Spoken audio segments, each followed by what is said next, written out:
Hey, welcome back to my channel. Right now I'm at IFEMA, the convention center. Yesterday, ARCO Art Fair opened its doors. For those of you who doesn't know, it is one of the most important art fairs in the world, top 5 I would say, and the largest art fair in Southern Europe. I came here and recorded like 200 clips of videos and did a Chinese video already, but I didn't have enough time to record an English version. So I'm coming back to do this special video for your guys to show you the art fair, to show you what's new this year. I've been coming to visit the fair and record the fair since 2019, since I started this channel. So every single year I came back. You know the drill if you follow my channel. But this year I want to do something special. So yesterday I visited the fair with a Chinese artist, art lover, viewer of my Chinese channel. She asked me many interesting questions about how to become a professional artist, how to participate at a professional high-level art fair like ARCO Art Fair. So inspired by her questions, I'm going to first show you the fair, you know the drill, and the second part I want to talk to you guys about how to show your art at ARCO or such art fair, such professional exposition. So let's get inside. It's actually raining. I don't know if you can see, like it's raining. My glasses are covered in water. So let's get inside and see some art.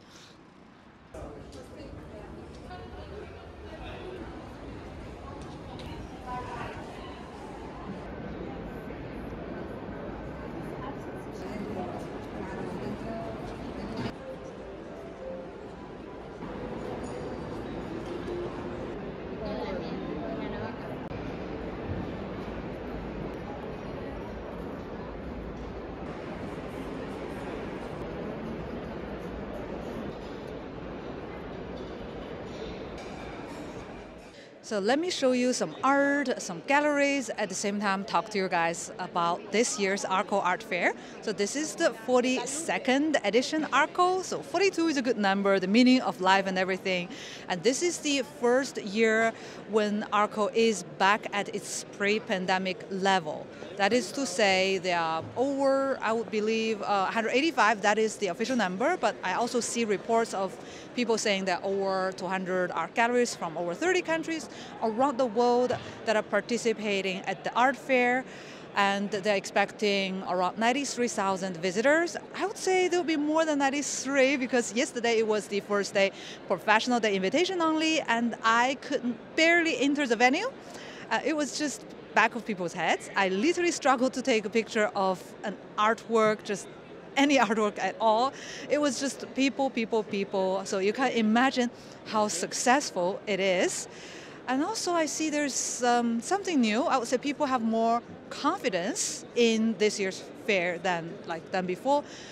Because there's no restriction anymore, because they are expecting a reactivation of the art market after the prolonged pandemic. And there are a lot more large-scale installations, new media art. It's just in general, it's more glorious. It looks more like a top art fair, like the artwork behind me. It's huge, and there are more and more works like that all over the place. I would say last year, the year before, it looked like if the gallerists just packed everything in a small suitcase and took with them to the fair. So it was a bit cute. Okay, it's cute, but it doesn't look like ARCO.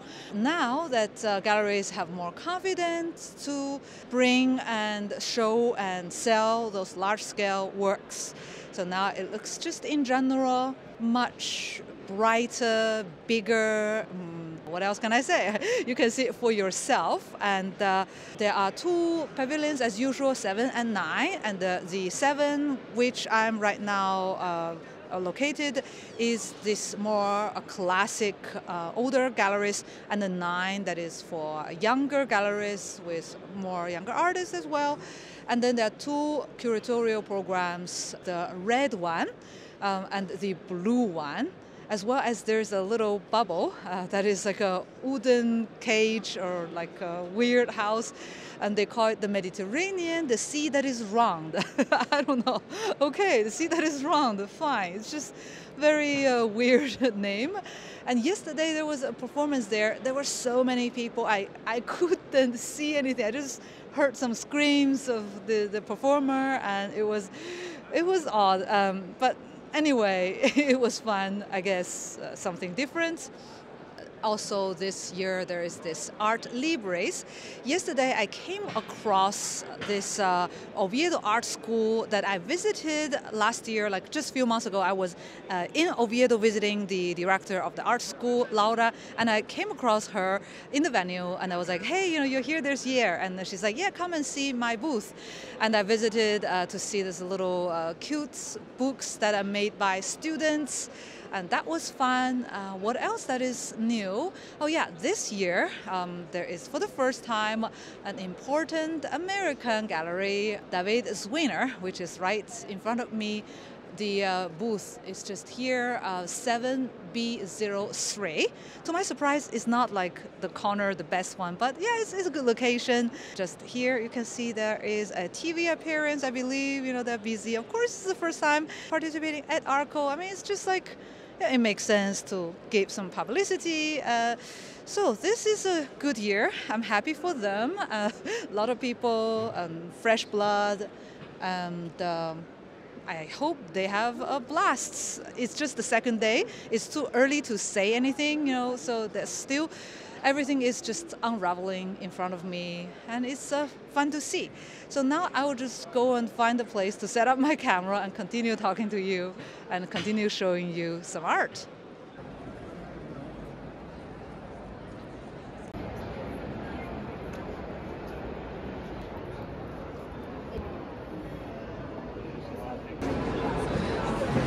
Hey, I see someone I knew from last ARCO Lisbon, Altiva 9 Contemporary Art. And I think I've shown you already some of the prints and some of the issues of the magazine. Really cool independent project.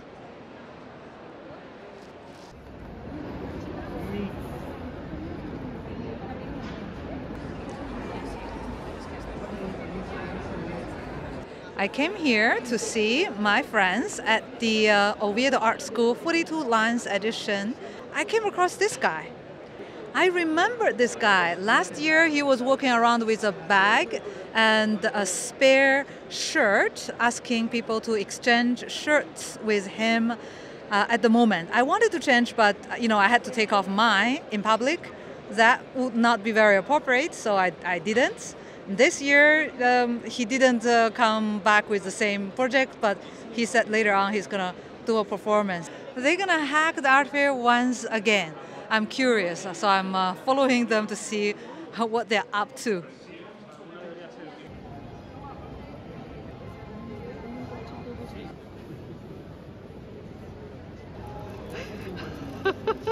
Sorry. Oh, shoot. Just now, 2 cleaning staff passed by and asked if something had happened to the guy, like if he was injured or something.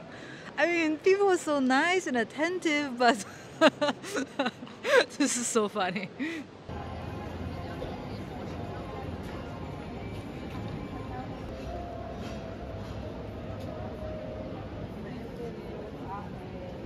So, the part 2 of the video, I want to talk about how to bring your art to a high-level art fair like ARCO.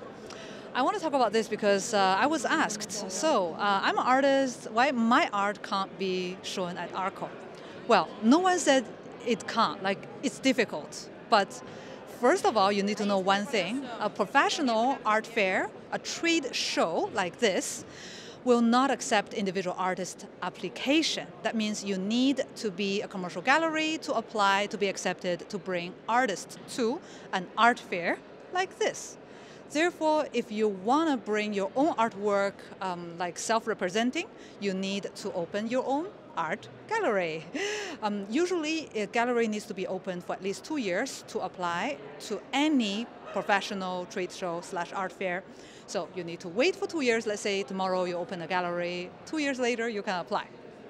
But then there's a very strict selection process, understandably, because there are many artists and many gallerists would like to show their art here. There is a point system, so you apply with the application and the jury will look at your program, the proposal, and will evaluate according to their criteria. This point system, there's a PDF about it. I will show you on the screen, but let's just say, stick my finger in the air and tell you just roughly. If your gallery had shown at ARCO before, you get, let's say, 35 points more. If you have artists that had shown at ARCO before, 10 points more. I don't know, like, you get me. So it is harder for a new gallery to come, and it's a lot easier for a gallery who had been to ARCO before. And it's a game that is quite unfriendly for the newcomers, and it's ArtWorld is not a very welcoming place. So let's just say you are accepted to ARCO even like 1 year. There's no guarantee that the next year you will also get in. So if you bring fresh new faces to ARCO, the second year they might not like it and they might reject you. So I have known gallerists who are not accepted the second year, even they were accepted the first year. So, you know, it happens, and it is a very a prestigious, elitist game, if that is a game. However, there's some, let's say, backdoors. There's some easy shortcuts. It's not really easy, but there's a shortcut. For example, behind me, you see, this is the Curatorial program, and this year there are two. So this one is the Latin American one, and actually there's one gallery in Lisbon. I visited them while I was visiting Lisbon, so they're not really Latin American, but the artists, I guess it is. Otherwise, it will be odd, right? So every year there's a curatorial program, at least one about certain subjects. And likely it is, let's say, Latin America, Africa, or Asia, or China. And if you are a gallerist or an artist that is from this region, it is a lot easier for you to be selected because you're competing against other galleries in the same region. You're not competing against everybody in the world. But it is again, a selection process. The curators would have to agree upon the list, the names, and I was also asked another question, like, oh, why don't the gallerists showcase younger artists? And my answer was like, why should they? Like, literally, why should they? Okay, I know they should because it's good for the world, but don't forget that this is not charity.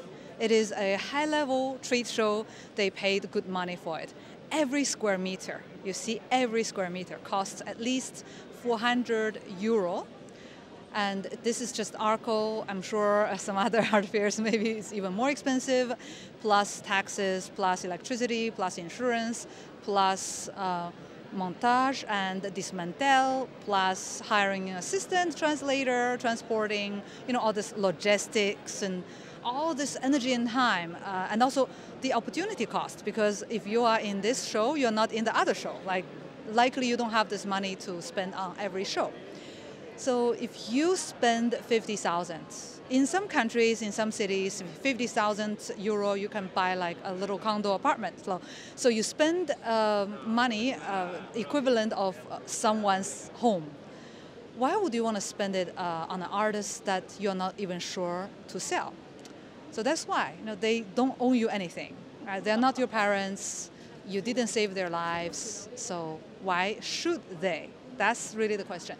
So if you are an artist and you want to participate at a trade show like this, you really need to show value, show what you can bring to them. You can say, you know, I have a very well-researched discourse and I can like boost the academic level of the gallery. Okay, that's one thing. You can say I'm very good in networking and I have a lot of professional connections. Well, that could be another thing. You can say I am a bestseller on the internet and people people love your work. If people love your work, okay, then they can recuperate that 50,000 they spend on the booth, and then they can select you with another artist, so they know that you are the bestseller. The other one might be like, you know, more institutional. So it makes a good team and you can be selected. So you really have to bring them something. You cannot just say, you should help me. Like, no, nobody owes you anything. Nobody should do anything. It's not against the law to showcase old artists, right? I mean, hello. I'm trying to say that playing this game, entering the art world, entering ARCO Art Fair, is a very, very elitist, strict, difficult mission. It's not easy. Even if you're talented, even if you're well-trained, even if you have a very nice body of work, there's no guarantee that they would accept you, they would want to work with you. As you can see, everybody in this fair, they are also talented, they're also hardworking, well-educated, with a long-standing track record, and they have like a lot of things to bring to the table. So you're competing against hundreds of thousands of potential artists who want to participate at the fair. And also, there are some dead artists, no offense, but like artists, they die, they pass away, like, you know, everybody, we would eventually die. I'm not saying that dead artists or something. Like, when they die, their artworks are still occupying a seat in the art market, in the institutions. So in a way, you're competing against all kind of artists, young, old, alive, or dead. So they have spent their life, and many are spending their life right now trying to get into the art world, get into ARCO. And I know some artists, they tell me that their life's goal, their life's dream, their life's work is to bring their artwork to ARCO.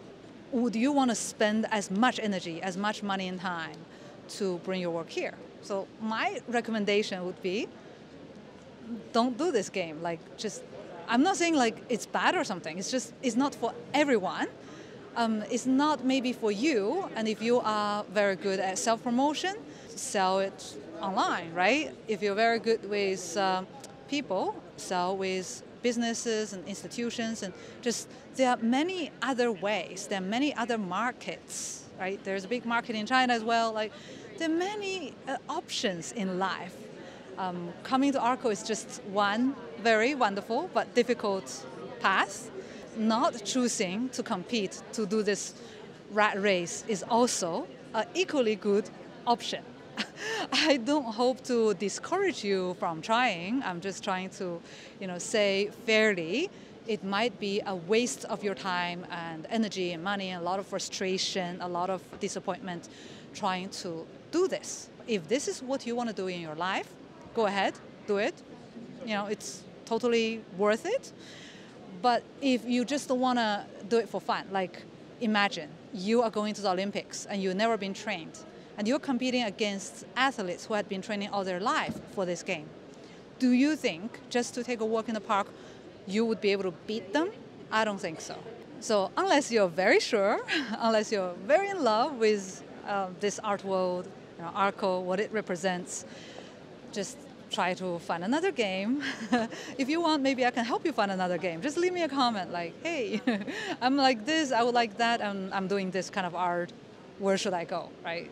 But likely I never recommended anyone to do this rat race to, come into ARCO. Just before finishing this video, I want to give a shout out to our lovely patrons. Thank you very much for your support. And now we're doing monthly community talks, and also we are going to open another free talk for everybody to join, Patreon or not, more technical, more specialized in digital communication, web communication. So if you want to join, check out our websites and check out our Patreon page as well.